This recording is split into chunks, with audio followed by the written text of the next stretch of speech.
আমি আপনাদেরকে আজকে এমন কিছু কথা বলবো যেগুলো আমাদের মধ্যে আছে। তার আগে আমি আপনাদেরকে বলি, আমার আজকের আলোচ্য বিষয়টা হলো গীবত এবং মিথ্যা তহমত থেকে নিজেকে বাঁচানো। গীবত আর মিথ্যা তহমত, অন্যকে মিথ্যা অপবাদ দেওয়া থেকে নিজেকে বাঁচানো, এটি হলো আমার আজকের আলোচ্য বিষয়। বলেন তো দেখি, আজকে এই আলোচনাটা আমাদের সমাজে বর্তমান দরকার আছে না নাই? শব্দ কেন? দরকার আছে না নাই? আছে। ইসলাম শুধু নামাজ পড়ার নাম তাই না, ইসলাম শুধু যাকাত দেওয়ার নাম তাই না, ইসলাম শুধু কুরবানি করার নাম তাই না।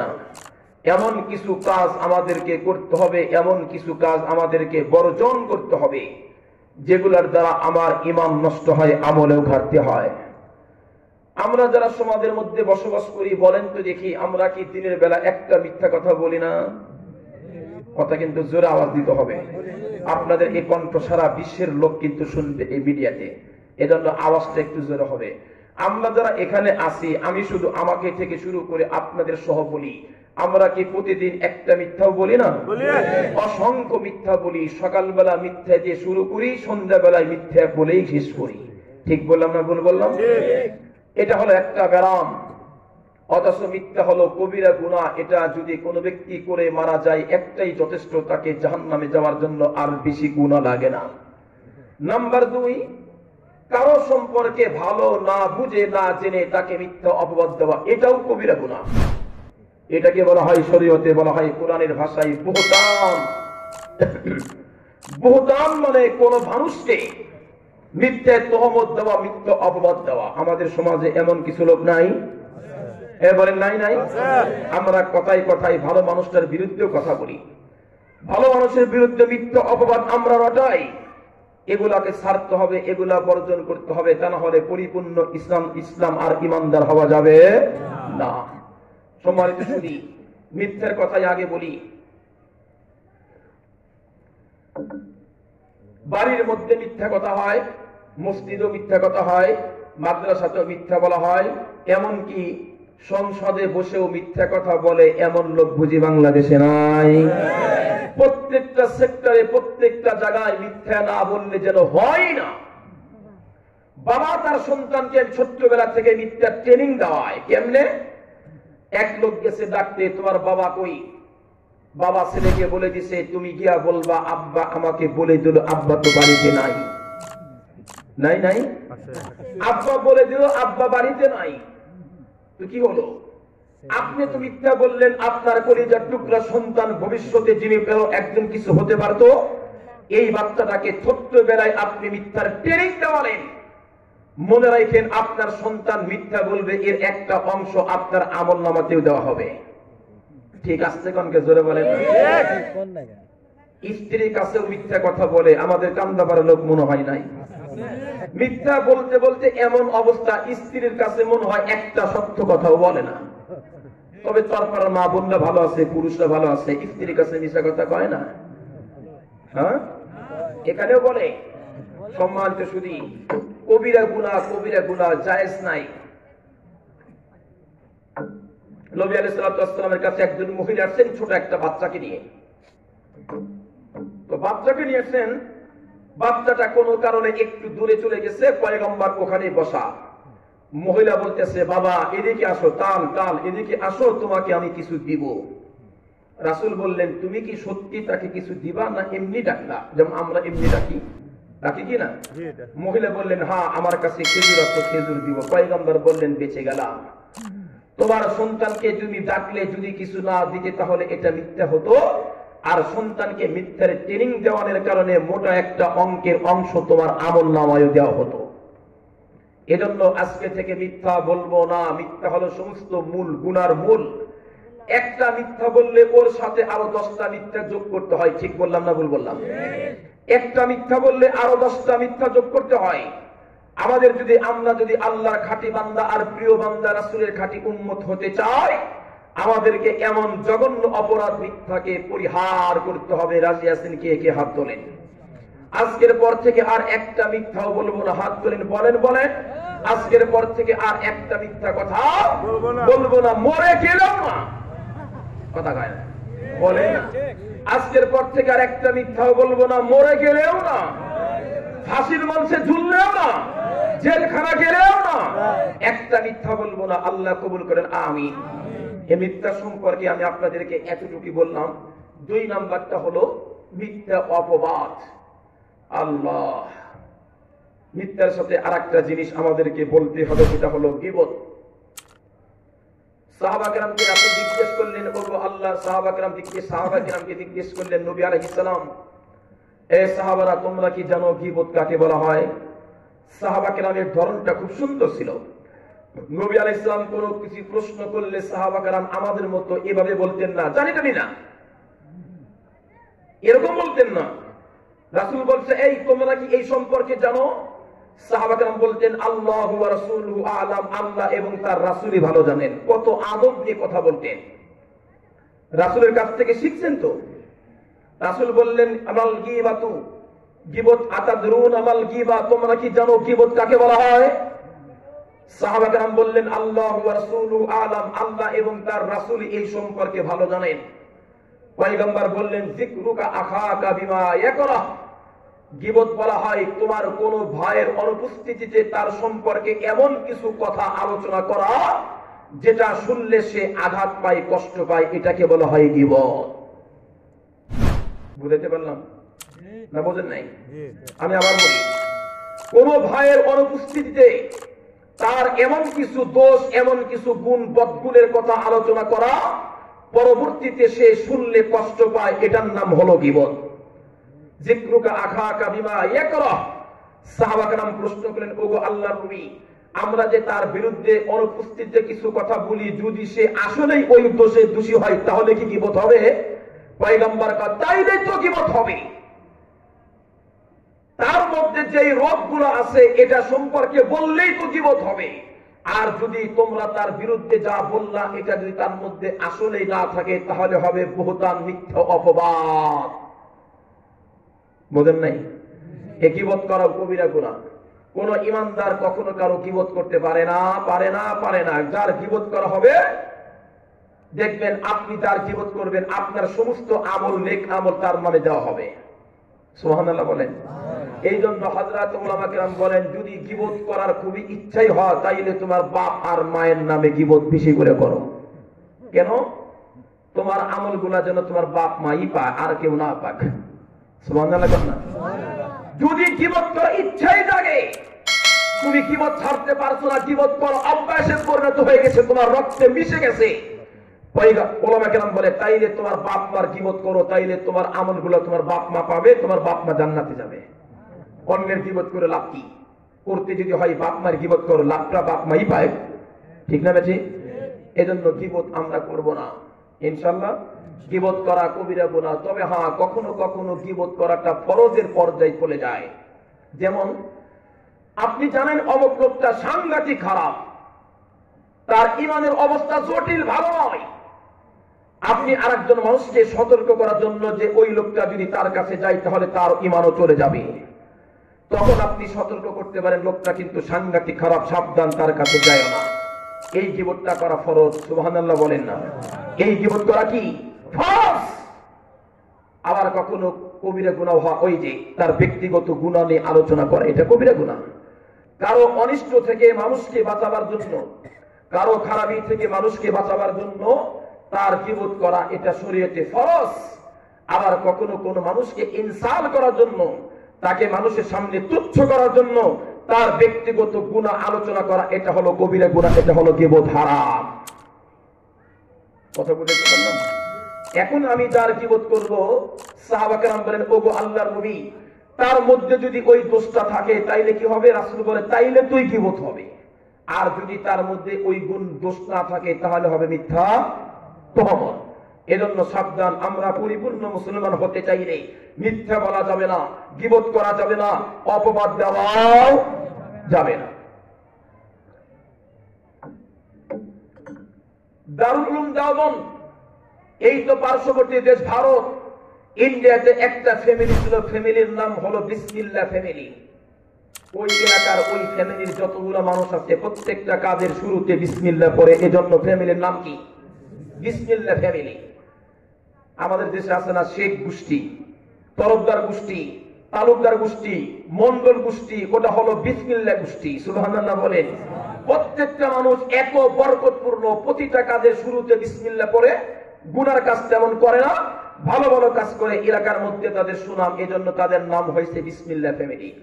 এই বিসমিল্লাহ ফ্যামিলির লোকের বিরুদ্ধে পার্শ্ববর্তী এলাকার আরেকজন ব্যক্তি একটা মিথ্যা অপবাদ ছড়াইলেন। কি ছড়াইলেন? এলাকার লোকদেরকে বললেন, তোমরা যাদেরকে এত ভালো মনে করো, এই লোকটার আপন ছেলে আর মেয়ের মধ্যে কিন্তু অবৈধ সম্পর্ক আছে। তোমরা তাকে বিসমিল্লাহ ফ্যামিলির কর্তা হিসেবে যাও, তোমরা যাদেরকে এত ভালো মনে করো, এই লোকটার আপন ছেলে আর মেয়ের মধ্যে কিন্তু অবৈধ সম্পর্ক। এই কথা চতুর্দিক যখন চলে গেল, বাড়িওয়ালার খুব কষ্ট হলো। যাদেরকে এত মহব্বত করি, ভালোবাসি, অথচ সম্পূর্ণ একটা মিথ্যা কথা আমার বিরুদ্ধে, আমার সন্তানদের বিরুদ্ধে রটাইলো, দিলে খুব আঘাত পেল। কিন্তু মনে রাখেন, আপনি যদি কারো বিরুদ্ধে মিথ্যা একটা কথা ছড়ান, মনে রাখেন কিয়ামতের আগে, মরণের আগে আপনাকে আল্লাহ পাক বিছানায় শোয়া থাইকা ওই রোগে আক্রান্ত করবেন। বোঝেন নাই? মনে হয় বোঝেন নাই? আপনি মরার আগে ওই বিপদটা আপনারই হবে। এই লোকটা যখন চতুর্দিকে কথাটা ছড়াইছেন, আশপাশের লোকগুলা শুনলেন, বাড়িওয়ালা খুব কষ্ট পাইলেন। উনি ধৈর্য ধারণ করলেন। এখানে ধৈর্য ছাড়া তো আর কোনো কাজ নাই। উনি যদি মাইক দিয়ে বলতে চাই তো আরো সমস্যা, ঠিক না?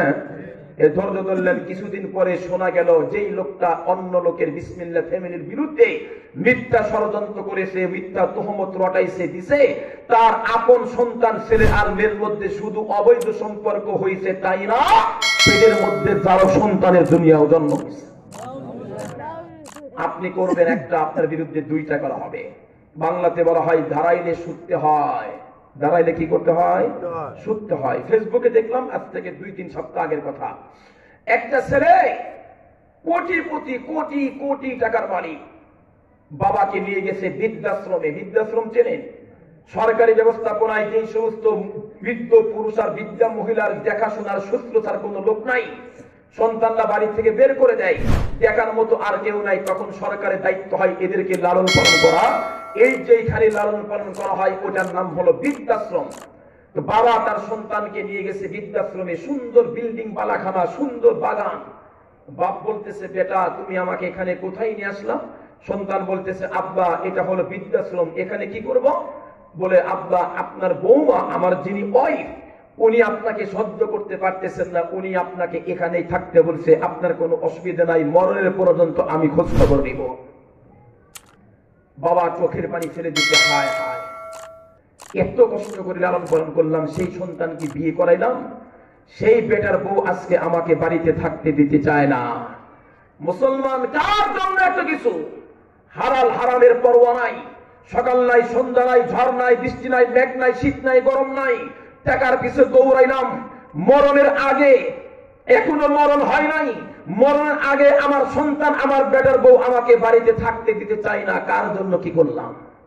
কথা বলেন, চিন্তার বিষয় আছে কিনা? বুঝেন না? আরো জোরে বলেন। শেষ পর্যন্ত বাপ বলতেছে, ঠিক আছে বেটা, কিছু করার নাই, এখন তো আমি অসহায়, এখন তো আমি ইচ্ছে করলে যুবক হতে পারবো নাকি? জোরে বলেন, পারবো না। ঠিক আছে, চোখ মুছতে মুছতে বাবা সন্তানকে বিদায় করে দিলেন। বাবা যাও, আমার বৌমার প্রতি একটু খেয়াল রেখো। সুবহানাল্লাহ বলেন। বাবাকে, শ্বশুরকে মারতে চায়, শ্বশুর বেটার বউর জন্য দোয়া করে। চিন্তা করে দেখছেন? বৌমার প্রতি খেয়াল রেখো, নাতিটাকে দেখে রাখো। সন্তান কিছু করার নাই, সন্তান তো বউয়ের কাছে বিক্রি হয়ে গেছে। কুলাঙ্গার, যেই বাবা তোমার জন্ম দিল, বাবাকে এমন করে মাত্র 3 পাতার মানুষের কথাকে প্রাধান্য দিলা, দুনিয়াকে তোমার উপর গজব আসবে, গজব। দাঁড়াইলে সত্য হয়। 3 কথার মানুষই তো নাকি 6 কথার মানুষ? 3 কথা বোঝেন তো, আবার 1 2 3 বললে শেষ। যাক, সন্তানও কিছু করার নাই, চোখ টোক মুছে তারপর আস্তে আস্তে বাড়িতে চলে গেছে। সন্ধ্যা হয়ে গেছে, ভিতরে তো জ্বলন আছে, হাজার হলে বাবা তো স্ত্রীর কাছে ধরা, কিছু বলতে পারে না। একই ডাইনিং টেবিলে যখন ডিনার করতে বসেছে বাবা আর সন্তান আর হলো স্ত্রী, তখন ছেলে বলতেছে, 8 বছরের সন্তান, আব্বু তুমি আজকে দাদাকে যেখানে রেখে আসলা, বড় হলে আমি তো তোমাকে সেটাই রেখে আসবো, তাই না বাবা? হায় হায়, বলে কি? বাবার তো চোখ খুলে গেছে, অন্তরাত্মা কেঁপে উঠেছে।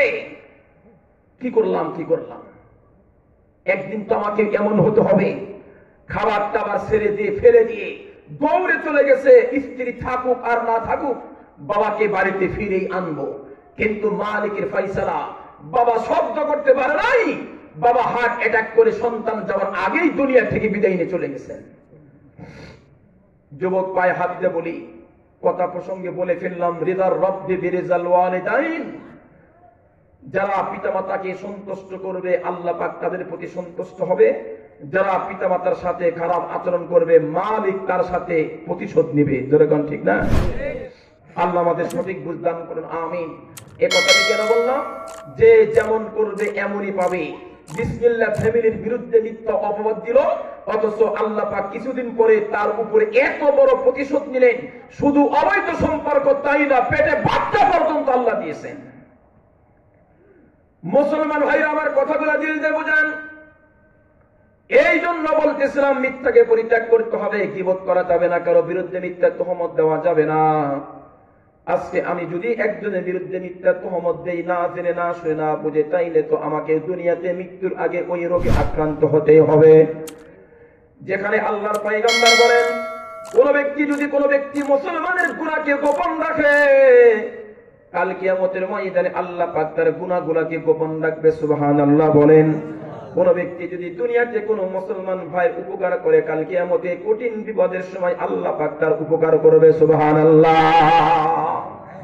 আমি জানতেছি লোকটা আসলেই খারাপ, মদ পান করে, জুয়া খেলে, ইয়াবা বাবা কত কি আছে না, এগুলা খায়, জেনা করে। আমি জানতেছি, কিন্তু এগুলাকে গোপন রাখা আর কারো কাছে না বলা, তাহলে কি হবে?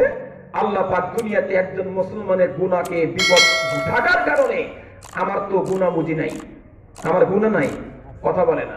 আজকে তো আমরা ওয়াজ মাহফিল করি, আমরা প্রত্যেকে বক্তা, কিন্তু একজন আর একজনকে ওয়াজ করি। শুধু এখানে তাই না, আমরা খালি অন্যের দোষ দেখি, নিজের দোষ একটাও ধরি না। মনে হয় আমি সবচেয়ে বড় ফেরেশতা।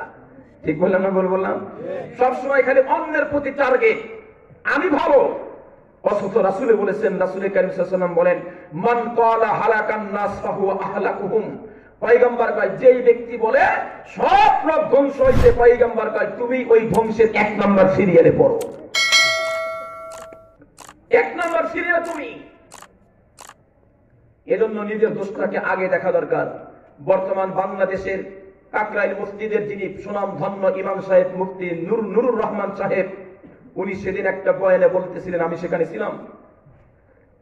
উনি বলতেছেন, নিজের দোষ দেখা, অন্যের দোষের দিকে না তাকানো, এটা হলো আখলাক, এটাই চরিত্র। মুসলমান ভাইরা আমার, সংক্ষিপ্ত করে বলি, গীবত করা যাবে না, কবিরা গুনাহ, মিথ্যা বলা যাবে না, ওজনে কম দেওয়া যাবে না। তারপর কি আপনার এগুলা কবিরা গুনাহ। এরপরে একজন ভালো মানুষের বিরুদ্ধে জেনে না শুনে না, না বুঝে না শুনে তার বিরুদ্ধে মিথ্যা অপবাদ দেওয়া যাবে না। আপনি যদি কারো বিরুদ্ধে মিথ্যা অপবাদ দেন, আল্লাহ পাক কোরআনে কারিমে বলছে, পয়গম্বর হাদিসে বলেন, সাক্ষী যদি পেশ না করতে পারে তাইলে আপনাকে শাস্তি দেওয়া হবে দুনিয়ার সিস্টেমে। আল্লাহ যদি কারো বিরুদ্ধে মিথ্যা সাক্ষী আপনি দেন, মিথ্যা অপবাদ দান করেন, কবরে যাওয়া তো অনেক পরের কথা, দুনিয়াতে আপনাকে আল্লাহ পাক সাংঘাতিক বিপদের মুখে ফেলে দিবেন। নাউযুবিল্লাহ। এই প্রসঙ্গে আমি আপনাদেরকে একটা ঘটনা শোনাই। এই বাংলাদেশ নয়, পাকিস্তান নয়, ভারতের মাটি নয়, পবিত্র মক্কাতুল মুকাররমা, আল্লাহ যেখানে আল্লাহর পয়গম্বর শায়িত আছেন, এটাকে বলা হয় মদিনাতুল মুনাওয়ারা। এই মদিনার মাটিতে আল্লাহর পয়গম্বর শুয়ে আছেন, যেই পয়গম্বরের কবরটা আরশে আজিমের চাইতে আল্লাহর কাছে বড় দাম। সুবহানাল্লাহ। যেই কবরের মাটি, পয়গম্বরের কবরের মাটি আল্লাহর আরশের চাইতে দামি, সেই মদিনার মাটিতে একটা ঘটনা ঘটে গেল। একজন মহিলা মারা যাওয়ার পরে এলাকার লোকেরা সমস্ত মানুষদেরকে যখন খবরে করলেন, এই মহিলাকে গোসল দেওয়াইতে হবে, মহিলাকে দাফন কার্য করতে হবে কিনা বলেন?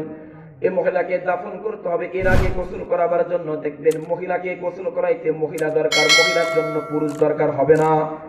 একজন পুরুষকে কি বলে মহিলা পুরুষই গোসল করাইতে পারে, একজন মহিলাকে মহিলাই গোসল করাইবে, পুরুষ গোসল করার অনুমতি নাই। পক্ষান্তরে শরীয়তের মাসআলা আমি আপনাদেরকে বলে যাই, স্বামী যদি মারা যায় স্ত্রী তাকে গোসল করাইতে পারবে, কিন্তু স্ত্রী মারা গেলে স্বামীর গোসল দেওয়ার অনুমতি নাই। কেন? এখানে একটা কন্ট্রোলের ব্যাপার আছে। মহিলাদেরকে আল্লাহ কত ইজ্জত দিছে দেখেন, মরণের পরেও স্বামী তার গোসল করাইতে পারবে না, অথচ একসঙ্গে থেকেছে, একসঙ্গে সবকিছু হয়েছে, কিন্তু মরণের পরে স্ত্রী কত সম্মান, স্বামী তার লজ্জাস্থান দেখতে পারবে না, তাকে ছুঁইতেও পারবে না এই কাপড় ছাড়া। সুবহানাল্লাহ বলেন না? মরণের পরেও কত দাম, দুনিয়াতেও দাম, কিন্তু নষ্ট করেছি আমরা নিজেরাই। ঠিক না ঠিক? মনে রাখেন কন্ট্রোলের একটা ব্যাপার। এজন্য স্বামী মারা গেলে স্ত্রী গোসল করাইতে পারবে, স্ত্রীর ধৈর্য আছে না নাই? স্ত্রী অত পাগল না, কিন্তু স্ত্রী মারা গেলে স্বামী গোসল দেওয়ার অনুমতি নাই, কারণ একটু ইমোশনাল হতে পারে। মানুষ তো মহিলা যখন মারা গেছে, এলাকার ভিতরে সমস্ত খবর হয়ে গেছে, আমার মহিলা চলে গেছে দুনিয়া থেকে। 4-5 জন মহিলা আসছে গোসল দেওয়ার জন্য, চতুর্দিকে পর্দা করে মহিলাকে গোসল করানোর কাজ শুরু হয়ে গেছে। একজন মহিলা ছিল, বলতেছে, এই আমার বান্ধবীরা সখীরা, তোমরা কি জানো এই মহিলার সঙ্গে কিন্তু একজন অমুক একটা পুরুষের অবৈধ সম্পর্ক ছিল। শুধুমাত্র কেবলমাত্র এতটুকু কথা বলেছে, বাস, আর তেমন কোনো কথা আগাইতে হয় নাই, বলতে হয় নাই। মহিলা ওই মৃত্যু, ওই মরহুমা মৃত মহিলার যখন রান পরিষ্কার করতেছিলেন, মহিলা তখন হাতটা তার রানের উপরে ছিল। যেই মাত্র এই কথাটা বলেছে, বলার সঙ্গে সঙ্গে তার রানের সঙ্গে হাতটা চুম্বকের মতো আটকে গেছে, আর তখন তারানো সম্ভব হয় নাই। মহিলাদেরকে ডেকে বলে, বান্ধবীরা রে, এই তোমরা খেয়াল করছো নাকি, আমি এই মহিলাকে যখন গোসল করাইতেছি, রান পরিষ্কার করতেছিলাম, আমি তো শুধুমাত্র কেবলমাত্র একটা কথাই বলেছি, দ্বিতীয় কোনো কথা বলি নাই। আমার হাতটা তার সঙ্গে লেগে গেছে। মুসলমান ভাই আমার, ওইখানে যতগুলো সহযোগী ছিল, আরো 3-4টা বোন ছিল, সকলে মিলে টানাটানি করলেন, কিন্তু না, কোনো ক্রমে তার হাতটা ছাড়ানো গেল না।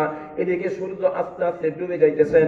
বাইরে থেকে মাইয়েতের লোকজন বলতেছে, এই বোনেরা, এত লেট হয় কেন, তাড়াতাড়ি করো, দাফন কার্য সারতে হবে, কবরস্থানে কবর দিতে হবে, দাফন করতে হবে। মহিলা ডাক দেখায়, ভাইরে, আমি তো ছাড়তে চাই, কিন্তু আমাদের তো উনি ছাড়তে চায় না। আমি তো কম্বল ছাড়তে চাই, কিন্তু কম্বল তো আমারে ছাড়ে না। কথা গায় না? এই ঘটনা জানেন নাকি? একজন সমুদ্রের কানি দিয়ে যাইছে, কিনার দিয়ে যাইতেছে, তো দেখতেছে একটা কালা কম্বলের মধ্যে যেন কি দেখা যায়। লোকটা কয়, কম্বলটা মনে হয় ভেসে আছে, ওটা যে কুমির ছিল, ও আর টানে না। কুমির আর কম্বল তো একই দেখা যায়, মোটামুটি ছাই কালারের, তাই না? এখন কম্বলটা ধরে টান দিছে, কুমির ওকে টান দিছে। এখন এলাকার লোক কয়, বন্ধু তাড়াতাড়ি আসো, সময় হয়ে গেল। আমি ছাড়তে চাই, কিন্তু আমারে তো ছাড়ে না। মহিলাটাকে বলে, আমি তো ছাড়তে চাই, কিন্তু আমারে ছাড়ে না। সব বর্ণনা খুলে বললেন, এ টু জেড খুলে বললেন, আমি তো ছাড়তে চাই, কিন্তু ছাড়তে চাই না। আমি শুধুমাত্র এই কথা বলেছি, তার সঙ্গে সঙ্গে আমার হাতটা তার রানের সঙ্গে লেগে গেছে চুম্বকের মতো, আর ছাড়াবার কোনো ক্ষমতাই কারো নাই।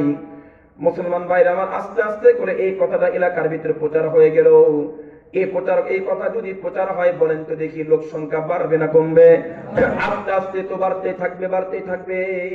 দীর্ঘ সময় পার হয়ে গেল, ওই দিন চলে গেল, ওই দিন রাত চলে গেল, পরের দিন চলে গেল, তারপরের দিন চলে গেল। আল্লাহু আকবার! লাশের ভিতর থেকে গন্ধ শুরু হয়ে গেল। কারণ একটা লাশ কতক্ষণ পর্যন্ত রাখা যায়, গন্ধ বের হয়ে গেছে। এলাকার মানুষ বিপদে পড়লেন, গন্ধের কারণে তো এলাকায় বসবাস করা উপযোগী নয়, অনুপযোগী হয়ে গেছে। আর মাইয়েতের পরিবার আপনার বরিশাও বড় বিপাকে পড়ে গেলেন। এখন কি করা যায়? পার্শ্ববর্তী একজন আলেমের কাছে গেলেন, হুজুর আপনি একটা ফতোয়া দেন না, এই ঘটনা এই যুগে খুলে বললেন। মুফতি সাহেব ফতোয়া দিলেন, যেই মহিলার হাতটা রানের সঙ্গে লেগে গেছে, এই মহিলার হাত কাটতে হবে, তাছাড়া বিকল্প কোনো রাস্তা নাই। হাত কাটো। এই ফতোয়া দেওয়ার সঙ্গে সঙ্গে যেই জীবন্ত মহিলার আত্মীয়স্বজন বলল, না না, আমরা একজন মহিলা মৃত মানুষের জন্য আমাদের জীবিত মানুষের হাত কাটতে পারি না, এটা কোনো ক্রমেই সম্ভব নয়। তাকে তো সে তো মারাই গেছে, কিন্তু আমাদের জীবিত মহিলাকে আমরা এরকম খুদ করতে পারি না, কি বলেন? এরা বাদী হয়ে গেল। কিন্তু এরা আবার গিয়ে আর এক মুফতির কাছে ফতোয়া চাইলেন। বললেন, হুজুর এই পরিস্থিতি কিন্তু এলাকার মানুষ, এই লোকটা মহিলার আত্মীয় স্বজন, তাকে হাত কাটতে দিবে না, এখন কি করব? দিন যতই যাচ্ছে, সময় যতই গড়াচ্ছে, ততই দুর্গন্ধের মাত্রা মনে হয় বেড়ে চলছে।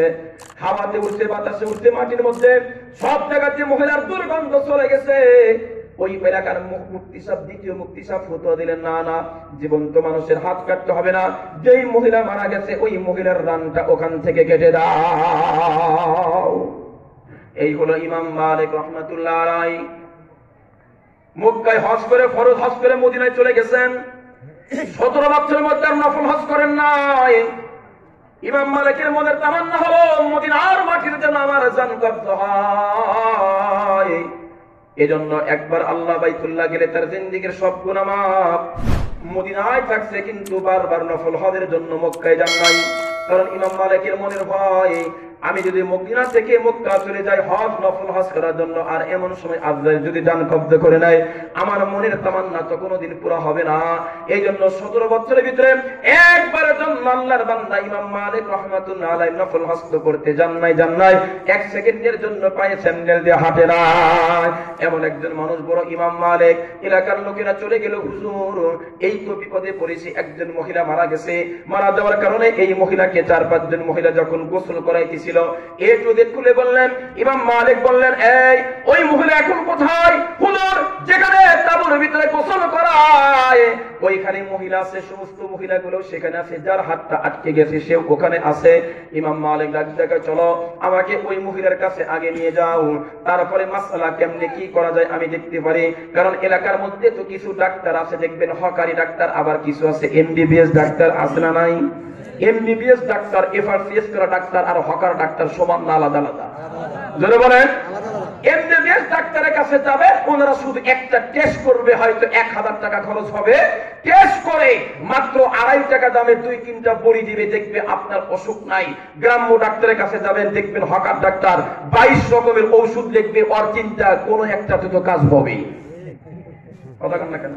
এই সমস্ত ডাক্তারের অবস্থা কি জানেন? কোন একজন ডাক্তার পুরো রাস্তা হাঁটতে হাঁটতে যায়, হাসতে হাসতে যায়, মুখ খুলে, যখনই রাস্তার পাশে কবরস্থান আছে, কবরের কাছে যখন যায় তখন সুন্দর করে মুখটা ঢাইকা তারপর কবরস্থানটা পার হয়। একটা লোক আবার ফলো করেছে, কি ব্যাপার, এই লোকটা তো পুরো রাস্তা দেখি মুখটা খুলে আসে। এই লোকটা কবরস্থানের কাছে কান্দা মারা, মনে করেন কবরস্থানের কাছে এসে পুলিশ লাইন থেকে শুরু করে গাবতলায় গিয়ে আবার খোলে। এই সময়টুকু মুখটা ঢাকে কেন? অনেকদিন ফলো করার পরে একদিন জিজ্ঞেস করছে, ডাক্তার সাহেব ঘটনা কি? বললেন না, আমার বড় লজ্জা হয়। কেন? এই কবরস্থানের যতগুলা মাইয়াত ম্যাক্সিমাম আমার রোগী। কি কয়? যতগুলা মাইয়াত ম্যাক্সিমাম আমার রোগী। বলছি সে করে মেরে ফেলেছে। এজন্য এমবিবিএস ডাক্তার আর ওই হকার ডাক্তার কম বেশি আছে না নাই? আসমান জমিনের পার্থক্য। হকার ডাক্তারের কাছে যদি আপনি 10 মিনিট দাঁড়ান, দেখবেন বাংলাদেশে পৃথিবীতে ওর চাইতে বড় ডাক্তার আর নাই। কথা বলে না? আর নয়। আর বড় ডাক্তারের কাছে যাবে, উনি কোনো বদনাম করবেন না, কি করছে না, খালি বলবে সমস্যা এখন কি সেটা বলে। ঠিক বলে না? ভুল বললাম? আলেমদের মধ্যেও বড় ডাক্তার ছোট ডাক্তার আছে না নাই? সব মুফতি সব আলেম কিন্তু একরকম ফতোয়া দিতে পারবে না। প্রথম মুফতি ফতোয়া দিলেন মহিলার লাশ, মহিলার নাম কাটতে হবে, এলাকার লোক মানে না। দ্বিতীয় মুফতি ফতোয়া দিলেন হাত কাটতে হবে, তার আত্মীয় স্বজন মানে না। ইমাম মালিক এফআরসিএস করা ডাক্তার, এফডিএস নয় শুধু, এফআরসিএস করা, এফসিডিএস করা বড় ডাক্তার। শরীয়তের মাসআলা আল্লাহ পাক তাকে কত জ্ঞান দিয়েছেন ইমাম মালিক রাহমাতুল্লাহ আলাইহি। ইমাম মালিক রাহমাতুল্লাহ ডাক দেখে, শোনো মহিলা কোথায়? বলে ওই যে তাঁবুর মধ্যে আছে, বলে আমাকে ওইখানে নিয়ে যাও। শেষ পর্যন্ত ইমাম মালিক ওইখানে চলে গেছেন। পর্দার আড়াল থেকে ইমাম মালিক ডাক দেখা, এই আল্লাহর বান্দি কি হয়েছে আমাকে একটু দিক খুলে বলো। মহিলা ডেকে বলে, হুজুর আমি যখন এই মহিলার গোসল করাইতেছিলাম, রানটা পরিষ্কার করতেছিলাম, তখন শুধু আমি একটা কথা বলেছি, দ্বিতীয় কোনো কথা বলে নাই। হুজুর আমি শুধু বলেছিলাম, তোমরা কি জানো এই মহিলার সঙ্গে অমুক মহিলার অমুক পুরুষের অবৈধ সম্পর্ক। এতটুকু বলার সঙ্গে সঙ্গে আমার হাতটা তার রানের সঙ্গে আটকে গেছে। ইমাম মালিক ডাক দেখায়, এই বোন তুমি কি নিজের চোখে দেখছো নাকি তার সাথে অবৈধ সম্পর্ক? বলে না। তোমার কি এই মহিলা জীবদ্দশায় তোমার কাছে বর্ণনা দিছে নাকি? বলে না। এই ব্যাপারে কি তুমি 4টা সাক্ষী আনতে পারবা? বলে না। ইমাম মালিক বললেন, ঘটনা তো এই জায়গা পেশ খেয়ে গেছে। ইমাম মালিক ডাক দিয়ে কয়, এই জন্য তো তুমি যেহেতু তার ঘটনা দেখো নাই, নিজের চোখে দেখো নাই, এই জীবদ্দশায় মহিলা তোমাকে বলে নাই, আর এই ব্যাপারে তুমি 4টা সাক্ষী উপস্থাপন করতে পারবে না। এখন বিচারটা হলো আমার কাছে, এই বিপদ থেকে বাঁচাবার একটা মাত্র উপায়, কোরআনের আইন যদি এখানে বাস্তবায়ন করা হয় তাইলে বাঁচার উপায় আছে। আর যদি কোরআনের আইন বাস্তবায়ন না করা হয় কিয়ামত পর্যন্ত এই বিপদ থেকে বাঁচার কোনো কায়দা নাই। আল্লাহু আকবার। যেখানেই কোরআন সেখানেই সমস্যার সমাধান, কথা বলে না। যেখানে কোরআন হাদিস নাই ওই সমস্যার সমাধান পৃথিবীতে আর কেউ দিতে পারবে না। করোনা ভাইরাসের মতো মহামারী এখনো আছে না নাই? কম বেশি যাই হোক মিডিয়াতে আমরা পাই। একটাই কারণ, কোরআনের যারা মারে এদের কোনো কোরআন করোনা ধরে নাই। যারা কোরআন ছাড়ছে, দুর্নীতি করে, সন্ত্রাসী করে, আল্লাহর সাথে নাফরমানি করে, পয়গম্বরের গোলামি করে না, ওদেরকে করোনা ধরেছে। হিসাব করে দেখেন এ পর্যন্ত যতগুলো মারা গেছে বড় বড় ব্যক্তি সবগুলাই প্রায় করে দুর্নীতিবাজ। আরো যারা কোন ঠিক না? ঠিক আমগর আপনাদের কিছু হবে না ইনশাআল্লাহ। ভয় আছে? আবার শুনতেছি ভ্যাকসিন বলে আসছে, দিছে, যারা ভ্যাকসিন দিছে এগুলো বলে মরছে অনেকগুলা। অতএব দরকার নাই ভ্যাকসিন ট্যাকসিন। আমরা কোরআন নামক ভ্যাকসিন আমাদের অন্তরে আছে, নামাজের ভ্যাকসিন আছে, রোজার ভ্যাকসিন আছে। আমাদেরকে করোনা কোনো ক্ষতি করতে পারবে না। আরো যারা বলেন, সামনে রমজান মাস আসতেছে, রোজা নামক ভ্যাকসিন আছে না নাই? এরপরে কোরবানি ভ্যাকসিন আসতেছে, তারপর হজের ভ্যাকসিন। প্রতিদিন 5টা ভ্যাকসিন আমরা দিচ্ছি। কোরআন নামাজ 5 ওয়াক্ত করে, কথা বলে না। কোরআনের ভ্যাকসিন থাকতে আর কোনো ভ্যাকসিনের দরকার নাই। ইমাম মালিক ডাকতে কয়, শোনো, এখন যদি কোরআনের আইন যদি বাস্তবায়ন করা হয় তাইলে বাঁচার উপায় আছে, না করলে বাঁচার উপায় নাই। কোরআনে কারিমে আল্লাহ বলেন, ওয়াল্লাযীনা ইয়ারমুনাল মুহসানাত সুম্মা লাম ইয়াতু বিআরবাতি শুহাদা ফাজলিদুহুম 80 জালদা। আল্লাহ পাক দেখে বলেছে, কোন সতীসাধ্বী নারীর বিরুদ্ধে যদি তোমরা কোনো অপবাদ দাও, কোন মহিলার বিরুদ্ধে যদি কোনো তহমত দাও, আর 4টা প্রমাণ যদি সাক্ষী পেশ করতে না পারো, তাইলে এই মহিলাকে 80টা ডোরা বেত্রাঘাত করতে হবে। ইসলামের বিধান। কার বিধান? ধরে বলেন, ইসলামের বিধান। 80টা ডোরা মারতে হবে। এটা হলো আমার বিচার না, এটা কোরআনের বিচার। এখন লোকদেরকে বলতেছে, তোমরা বলো কি করা যায়, তোমাদের সমস্যার সমাধান তো করতেই হবে। মহিলার হাত কাটলে তারা মানে না, এই মহিলার পা কাটলে তারা মানে না। এখন সমস্যার সমাধান একটাই, কোরআনের আইন। এই মহিলাকে 80টা বেত্রাঘাত করতে হবে, তাহলে এই বিপদ থেকে বাঁচার সম্ভাবনা আছে। না করলে কিয়ামত পর্যন্ত এই হাত ছাড়ার কোনো সুযোগও নাই, সম্ভাবনা নাই। কোরআনের আইন আল্লাহ পাক কত কোরআনের মধ্যে সব সমস্যার সমাধান দিয়ে রাখছে। মানব জীবনের যত সমস্যা আছে সবগুলো সমাধান কে দিবেন? আল্লাহ দিবেন। কোন জায়গায়? কোরআনে। রাসূল বলেছেন হাদিসে, সুন্নতের মধ্যে। অথচ আমরা শান্তি খুঁজি গিয়া কোথায়? নোবেল পুরস্কারের মধ্যে, কথা নাই না। আমরা শান্তি খুঁজি গিয়া টাকার মধ্যে, শান্তি খুঁজি বিল্ডিং এর মধ্যে। আরে চিড়ে করে কত মানুষ রাত্রে নাক ডেকে ঘুমায়, বিল্ডিং এ ঘুম নাই, ঘুম নাই, ছটবট ছটবট, 1টা 2টা 3টা ট্যাবলেট খাইতে তাও ঘুম নাই। আরো ধরে বলেন, টাকার মধ্যে শান্তি নাই। কোটি কোটি টাকা, বিলিয়ন টাকার মালিক খাবার খাইতে পারে না, প্লাস্টিক সার্জারি করা, খালি কোনো মতে একটা জুস পাইপ দিয়ে ঢুকানো হয়। আর গরিব মানুষ দেখবেন, বাপরে বাপ কি খাবার, ঠেলা সমানে নড়ানা খাইতে পারে না। সবকিছু মালিককে। আরো ধরে বলেন আল্লাহ। এই টাকার মধ্যে শান্তি নাই, বিল্ডিং এ শান্তি নাই। শান্তি আল্লাহ হুকুমার পয়গম্বরের তরিকার ভিতর। এজন্য আজকে ওয়াদা করব, হুজুর আজকে ওয়াদা করলাম, আল্লাহ আজকের পর থেকে একটু নামাজ কাদা করবো না, হারাম খাবো না, সুদ খাবো না, মিথ্যা বলবো না, গীবত করবো না, শিকায়ত করবো না, মিথ্যের তোহমত কারো বিরুদ্ধে দিব না। কে কে রাজি আছেন হাত তোলেন, হাত তোলেন। আল্লাহ আমাদের প্রত্যেককে আমল করার তৌফিক দান করুন, আমিন। হাত নামান। আল্লাহর পয়গম্বর নয়, ইমাম মালিক রাহমাতুল্লাহ আলাইহি ডাকতে বলেন, এই বোন, এই যদি এই ওয়ারিসদেরকে ডেকে বলে, ওয়ারিসগণ তোমরা শোনো, এই পথ থেকে কিয়ামত পর্যন্ত বাঁচার কোনো সম্ভাবনা নাই। কিন্তু যদি এই কোরআনের আয়াতের উপরে, আইনের উপরে আমল করা যায়, তাইলে এই দুনিয়াতে বাঁচার সম্ভাবনা আছে, বিপদ থেকে নইলে নাই। সমস্ত মুখ বলল, হ্যাঁ অবশ্যই বাঁচতে হবে, কারণ না বাঁচার তো সমস্যা। এখন তো আপনি যা বলবেন তাই হবে, আর আপনি তো আপনার বাবার কথা বলবেন না, আপনি তো বলবেন একমাত্র আল্লাহর কথা, কোরআনের আইনের কথা। জনগণ ঠিক বললাম না ভুল বললাম? শেষ পর্যন্ত মহিলার কি অবস্থা হলো, কে কে শুনবেন? হাত হাত তুলে বলেন না আমরা শুনবো। কে কে শুনবেন হাত তুলেন, আল্লাহ কবুল করে আমিন। একটা লোকও কিন্তু উঠতে পারবেন না। এই মহিলা এতগুলো কি করে আপনার এতগুলো শুধুমাত্র কেবলমাত্র একটা কথাই বলেছিল। কি বলেছিল? হায়রে ওই যে মহিলার সম্পর্কে কি তোমরা জানো? অমুক পুরুষের সঙ্গে তার সম্পর্ক, অবৈধ সম্পর্ক আছে। এই কথা বলার সঙ্গে সঙ্গে তার হাত টানানোর সঙ্গে কেটে গেল, আটকে গেল, চুম্বকের মতো আটকে গেল, আর ছাড়ার কোনো উপায় নাই। শেষ পর্যন্ত কোরআনের আইন চালু হওয়ার কারণে, কোরআন ওখানে বাস্তবায়ন করার কারণে শেষ পর্যন্ত হাতটা ছাড়লো নাকি ছাড়লো না, এ কথা না শুনে কিন্তু একটা মানুষও আমরা যাব না। স্পষ্ট কথা হলো, কোরআন যদি আমার সিনায় থাকে, কোরআনের আইন যদি আমি ফলো করি, রাসূলের সুন্নাত যদি প্রতিটা ফলো করি, এই দুনিয়াতে আল্লাহর গজব আযাব থেকে বাঁচার জন্য এটাই যথেষ্ট, আর কিছু লাগে না।